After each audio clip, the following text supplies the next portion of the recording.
Tuluyan ng binawi ng Japan Boxing Commission ang paunang palugit o ultimatum na ibinigay nito sa kampo ni Naoya Inoue. At dahil dito ay naglabas na rin ng statement ang tumatayong manager ni Naoya Inoue na si Ohashi na sila ay aatras na lamang sa supposedly tune-up fight nito kontra sa ating kababayang si Casimero. Kung maalala, itong tumatayong manager ni Naoya Inoue na si Ohashi ay panay banggit na pang tune-up fight lamang itong ating kababayang si Casimero. At ito ay posible nilang palagan bago matapos ang taong 2026. At sa hindi inaasahang kadahilan ay muling nagbigay ng statement ang naturang manager. Sila ay hindi na lamang lalaban, magpapahinga na lamang hanggang matapos ang taong 2026. Kung susumahin po ay mistulang urong sulong itong kampo ni Naoya Inoue sa pagpalag upang pang-tune-up fight ni Naoya Inoue itong si Casimero. Tinamaan na naman na matinding takot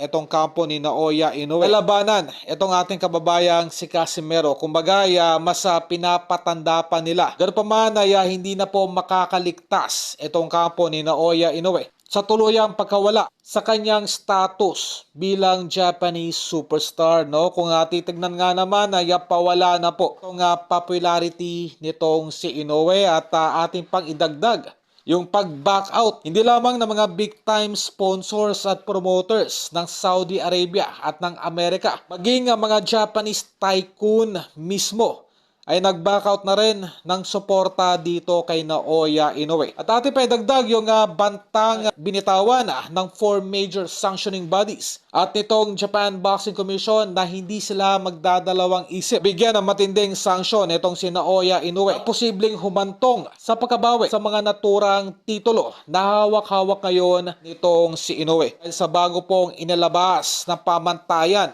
ng 4 major sanctioning bodies at ng The Ring, kailangan po ang fighter ay lumalaban po internationally at globally. 95% ng kanyang mga title fights ay ginawa po sa loob ng kanilang bansa sa Japan. Ito yung matinding monopoly ng mga laban upang masiguro lamang na ito ay magkakaroon ng kaliwat kanang advantages. Kalayaan ng kampo nitong si Naoya Inoue na makaligtas sa VADA 24/7 at sa pag-intake ng mga ipinagbabawal na enhancement drugs na nagagawa lamang nito tuwing ito ay lumalaban sa loob ng kanilang bansa sa Japan.